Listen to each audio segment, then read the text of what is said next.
Өнгөрсөн шөнө Apple компани уламжлал ёсоор шинэ бүтээгдэхүүнүүдэд танилцуулж, ухаалаг утасны дараагийн үеийг эхлүүлнэ гэсэн өндөр хүлээлттэй байсан боловч шинэ товчтой iPhone 16-ыг танилцууллаа. Тэднийг AI phone буюу хэмэл оюунд утас бүтээж чадсан гэж олон хүмүүс таамаглаж байсан юм. Гэтэл гол дүр нь iPhone ш AirPods. Хэдий өндөр хүлээлтэнд хүрээгүй ч гэсэн Apple-ийн танилцуулсан бүх зүйлсийн талаар нэвтрүүлгийн эхний хэсэгт ярилццгаая. Эхлээд камерны байршил нь өөрчлөгдсөн iPhone 16. iPhone 16-гийн хувьд бол мэдээж камерны байршил нь өөрчлөгдөж Apple iPhone 10-тай адилхан босоо хэлбэртэйгээр болсон байгаа. Түүнээс гадна түрүү хэлсэнчлэн шинэ товчлуур бол нэмэгдэж байгаа. За энэхүү товчлуур нь зураг дарахад бол зориулагдсан. За камерны баруун доод хэсэгт байрлах тийм товчлуур байгаа. За хэрэглэгчид энэ товчлуурны тусламжтайгаар зураг дарах, видео бичлэг хийх үйлдэлүүдийг бас хийх боломжтой болж байгаамаа. Зарим дэлгэцний тод харагдах байдлын хувьд 2000 нийтсээс 1 нийтс хүртэл буулгах боломжтой буюу илүү гэрэл багтаа орчинд бол илүү бүдэгхэн харагдах боломжийг бол нээж өгч байгаа. Харин дэлгэцний хэмжээний хувьд бол өмнөх цагууртайгаа адилхан 6.1, 6.7 инчийн хэмжээтэйгээр энэ жил бол яг хэвэндээ болж гарч ирж байна. За өнгөрсөн жил iPhone 15 Pro загварууд танилцуулагдаж байсан Action бутон энэ жил iPhone 16-д бол танилцуулагдаж байгаа. Харин чипний хувьд бол A18 гэдэг шинэ чипийг бол танилцуулж байгаа. За энэ хүү чип нь за өмнөх зүйлстэйг харьцуулахад машин сургалтыг 2 дахин илүү ачааллах хүчин чадалтай гэдгээр онцлог байгаамаа. За мөн 3 нанометрийн хагас дамжуулагч ашигласан гэдгээр онцлогтой. За өмнөх чипнээс 30%-аар илүү гэдэг зүйлсийг бол танилцуулсан. За Apple-ийн хамгийн өндөр хүлээлттэй байсан хэмэл оюуны функцийг дарцгаая. За хэмэл оюуны хувьд өнгөрсөн Worldwide Developer Conference дээр Apple Intelligence нэртэйгээр өөрсдийнхөө стратегийг анх удаа танилцуулсан. За яг энэ стратеги төр ямар зүйлсүүд яригдсан тэрийг дахин давтан ярьсан гэхэд болно. За хэмэл оюуны тусламжтайгаар контекстүүдийг илүү дахин загварчилж бичих. За түүнээс гадна хэрэглэгчид өөрсдийнхөө хүссэн зураг эможинуудыг үүсгэх боломжтой болж ирж байгаа. За Apple Intelligence-ийг iPhone iOS 18 үйлдэл системийн хамтаар бол нэвтрүүлж байгаа. iOS 18 1-ийн хамтаар бол эх сар гэхэд за илүү олон нэмэлттэйгээр бол орж ирнэ гэдэг хүлээлттэй байгаа. And Apple Intelligence will find it for you. Visual Intelligence is just a Visual Intelligence гэдэг нэртэй шинэ функцийг танилцуулсан. За энэхүү функц нь болохоор iPhone 16-гийн шинэ товчлуур болох камерны товчлууртай хослон ажиллах боломжтой юм аа. За яг энэ бичлэгэн дээрээс харж байгаачлан хэрэглэгчид өөрсдийнхөө хүссэн дүрс бичлэгийг за нэгэн товчлуур дараад Apple Intelligence-тэй хослуулад за энэ дээр яг юу харагдаж байна вэ гэдгийг хэмэл оюуны тусламжтайгаар мэдэх боломжтой болж байгаа. За түүнээс гадна хэрвээ та гудамжинд явж байгаад ямар нэгэн постэр харавал за тэр пострийнхоо мэдээллийг аваад шууд календар дээр тэмдэглэх боломжтой болж байгаа. Ингэснээр за хэмэл оюуныг гар утастай хослуулах Apple-ийн бас дараагийн шинэ зүйлсүүдийг нэгдэж үзэж байгаа. За Google компани хувьд бол Project Astra гэдэг нэртэйгээр Google I/O арга хэмжээндээ яг за үүнтэй яг ажиллах функцүүдийг бол танилцуулсан байгаа. Харин Samsung компани хувьд бол Android үйлдэл систем болон Google-тэй хамтраад за энэ мэт функцүүдийг бол танилцуулж байгаа. За харин дараагийн зүйл нь болохоор товчлуурны талаар илүү дэлгэрэнгүй ярилцъя. За энэхүү товчлуур нь түрүү хэлсэнчлэн камерны үйлдэлүүдийг функцүүдийг идэвхжүүлэх, ажилуулах зорилттой. За Apple компани хувьд бол түүхэндээ анх удаа шинэ загвартай 2 шинэ товчлуурыг нэмж байгаа тохиолдол бол энэ удаа болж байгаа. За анх Steve Jobs бол олон товчлууртай утаснуудын 90 үеийг халж товчлуургүй за цөөхөн товчлууртай ухаалаг утасны 90 үеийг эхлүүлж байна гэж байсан бол энэ жил анх удаа 2 товчлуур нэмэгдэж байна. За яг энэ бичлэгэн дээрээс харагдаж байгаачлан та бүхэн өөр нэгэн аппликейшн руу нэвтэрсэн байсан ч гэсэн за шинэ товчлуурны функцүүдийг ажилуулах боломжтой. За үндсэн камерны хувьд бол iPhone 15 Pro-тай адилхан 48 мегапиксел байгаа.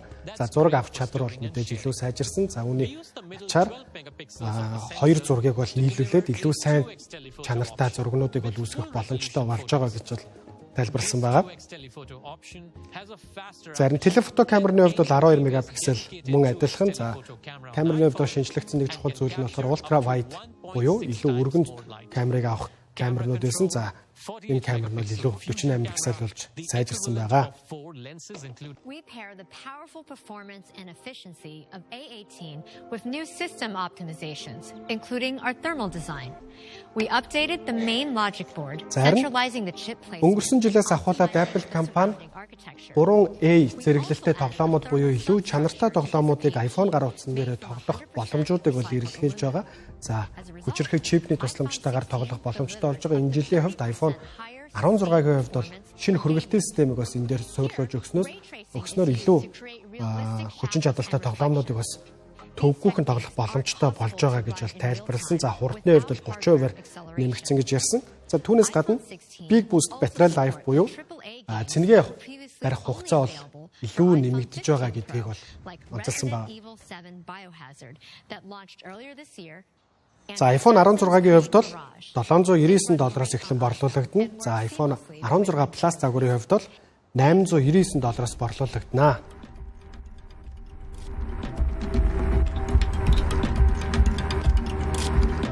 За, Apple компани хамгийн хүчирхэг загваруудын нэг болох iPhone 16 Pro хөлбөр бол энэ жилийн хувьд илүү том дэлгэцтэй 6.3 инч болон Pro Max загвар нь 6.9 инч чин хэмжээтэйгээр бол танилцуулагдсан.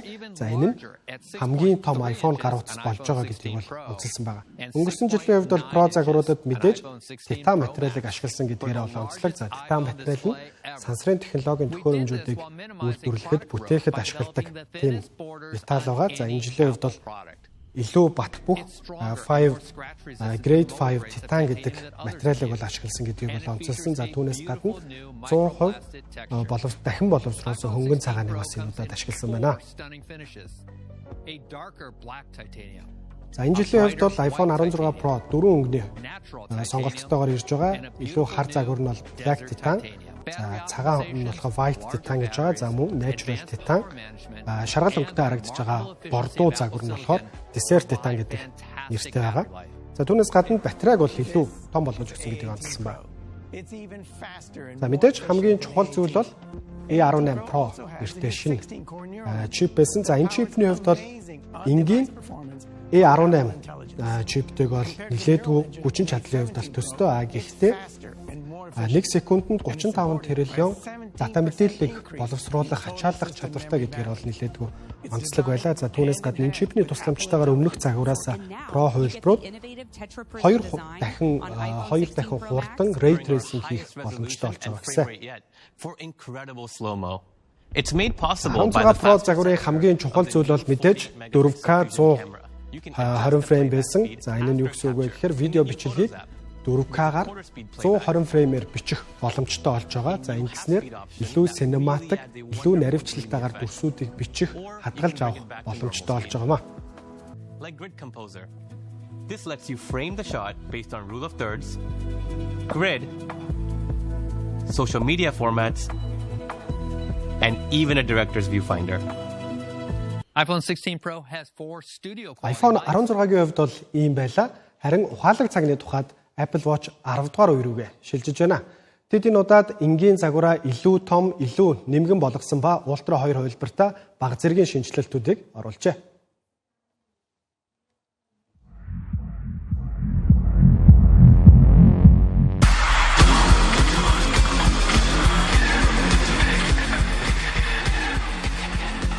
Apple Watch Series 10 ухаалаг цагны хувьд болохоор илүү том дэлгэцтэй, илүү нэмгэн болсон гэдгийг бол онцолсон байгаа. Энэ дэлгэцнийх нь хувьд бол өнгөрсөн жилийн танилцуулж байсан хамгийн хүчирхэг, хамгийн сайн загвар болох Ultra 2 загвараас бол илүү том дэлгэцтэй, илүү нэмгэн болсон гэж бол тайлбарсан. Ингэснээр Apple компани бүтээсэн хамгийн том дэлгэцтэй, хамгийн нэмгэн ухаалаг цаг бол Apple Watch 10 одоогийн байдлаар болж байна. Зарим шилний хувьд бол Ion X Class гэдэг нэртэй шилийг бол ашигласан гэдгийг бол онцолсон. За, мөн wide angle OLED дэлгэцийг бол энүүдад ашиглаж өгсөн байна. Харин дэлгэцний тод харагдах байдлын хувьд бол 10-аас 40% илүү тод харагддаг болсон. За хэрэглэгчдийн бас хамгийн хүлээж ирсэн загваруудын нэг болох Jet Black буюу тас хар өнгөтэй загварыг бол энэ удаад олон нийтэд танилцуулж байна. За өөр нэг чухал зүйл нь болохоор спикертэй болсон байгаа. За хөгжим тоглуулах, за ямар нэгэн дуудлага авахд бол тэр спикернийхэн тусламжтайгаар бол илүү сайн дуу тоглох боломжтой гэж бол онцлсан. За түүнээс гадна 30 минутанд 80% хүртэл цэнэглэх боломжтой шинэ чип болох S10 за илүү сайн ачааллах чадвартай учраас цэнэгийг бас илүү удаан барих боломжууд бас нэгдэж байгаа гэж онцлсан байгаа. За үүний хувьд бол $399 эхлэн орлуулагдана. Ихэнх тэслэнчлэн энэ жилийн It's Glove Time нэртэй арга хэмжээний жинхэнэ гялалцсан гол бүтээгдэхүүн нь AirPods байсан юм. За Apple хэрэглэгчийн чихний сонсголт зориулсан шинэ нэмэлтүүдийг AirPods-ийн хамтаар танилцууллаа.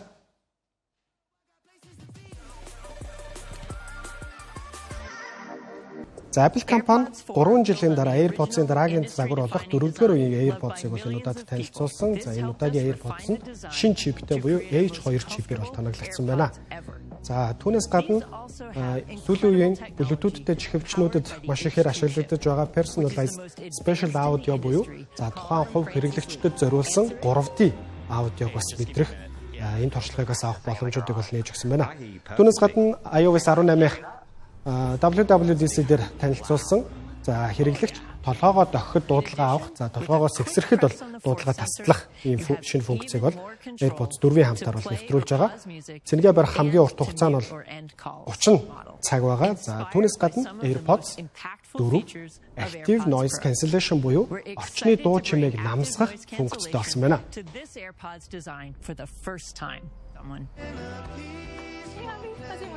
За энэ функцны тусламжтайгаар та чихвчээ зүгээд явж явах үед хэн нэгэнтэй ярих тохиолдол гарвал тэрийг шууд мэдрээд таны сонсож байгаа дуу болон хөгжмийг илүү намсах гадны орчны хүний яриаг бол илүү автоматар чангалах ийм функцтэй байгаа.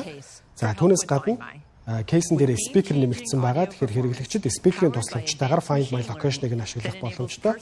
Үүний хувьд $129 байгаа. За $179 тоо нь болохоор Active Noise Cancellation функцийг ажиллуулах функц байгаа.